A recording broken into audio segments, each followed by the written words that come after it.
जय भोलेनाथ दोस्तों। मेरे चैनल पे आप सभी का एक बार फिर से हार्दिक स्वागत है, अभिनंदन है।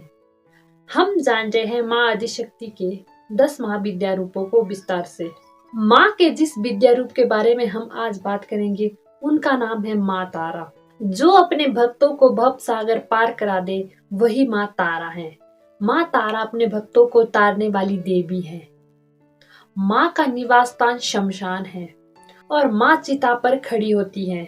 माँ तारा का स्वरूप माँ काली की तरह ही है, बस माँ काली कृष्ण वर्ण की है और माँ तारा नील वर्ण की है। यदि ब्रह्मांड के सभी ज्ञान को एकत्र कर लिया जाए तो वह माँ तारा बन जाएगा। इसका मतलब यह हुआ कि ब्रह्मांड में जितना भी ज्ञान है वह साक्षात माँ तारा ही है। माँ हड्डियों, नरमुंड और सर्पों को आभूषणों के रूप में पहनती है। इनकी 4 भुजाएं हैं, जिसमें खप्पर, कैंची, अभय मुद्रा और भक्तों के लिए बर मुद्रा है। माँ अपने भक्तों के बुरे कर्मों को काट देती हैं। इसी का प्रतीक उनके हाथ में कैंची है। उनके भक्तों को उनसे डरने की कोई आवश्यकता नहीं है। उग्र तारा, नील सरस्वती, एक जटा तारा, यह माँ के अन्य नाम हैं। माँ तारा विद्या और ज्ञान की देवी है। माँ तारा माँ जगदम्बा का युवती रूप है और माँ तारा को ही महादेव की माता के रूप में भी जाना जाता है।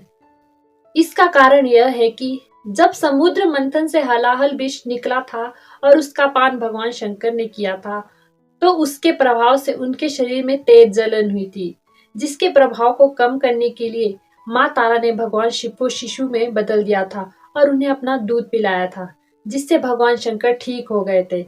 इसीलिए माँ तारा को भगवान शिव की माता के नाम से भी जाना जाता है। माँ का एक अन्य नाम लंबोदरी भी है।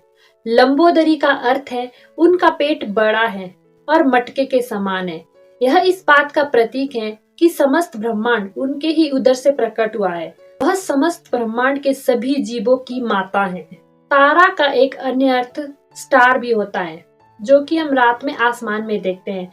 पुराने जमाने में लोग तारे का उपयोग दिशा देखने के लिए करते थे, तो तारा का एक अर्थ हुआ जो हमें हमारे जीवन में सही दिशा दिखाती है, वही माँ तारा है। माँ चिता पर खड़ी है।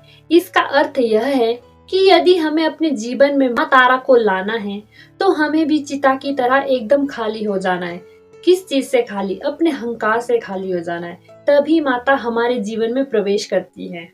और उनके अजीबो प्रकार के आभूषण जो है नरमुंड, हड्डियों की माला और सर्प, यह बताते हैं कि जिस चीज का त्याग ये समाज भी कर देता है, माँ उसे भी अपनाती है। क्योंकि माँ समस्त ब्रह्मांड की माँ है, वह ममतामयी है और करुणावान है। तो हमने जाना कि माँ तारा कौन है और उनके स्वरूप को समझने की कोशिश की।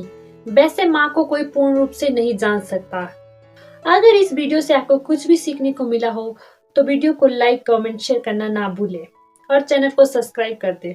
धन्यवाद।